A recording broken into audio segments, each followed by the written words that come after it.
శ్రీ బగళాముఖి పరాంబికాయే నమో నమః. సమస్త భక్తకోటికి నమస్కారం.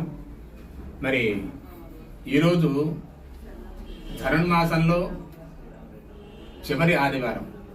ఇంకా చెప్పాలంటే ఈ 2024వ సంవత్సరంలో ఆఖరి ఆదివారంగా భావించాలి.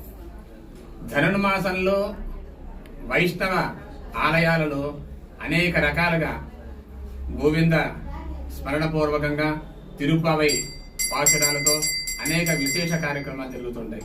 అయితే ఈరోజు మన అమ్మవారిని మాధవేశ్వరిగా ఒకసారి అమ్మవారిని దర్శనం చూడండి ఎలా ఉందో. మరి గోవింద రూపిడిగా మాధవేశ్వరుని రూపంతో అమ్మవారు సకల దేవతా స్వరూపిణి అయిన గోమాతని స్పర్శిస్తూ మరి గోవిందుడు ఏ విధంగా ఉంటాడో అలాగే మాధవేశ్వరి రూపంలో ఈరోజు మనకి అమ్మవారు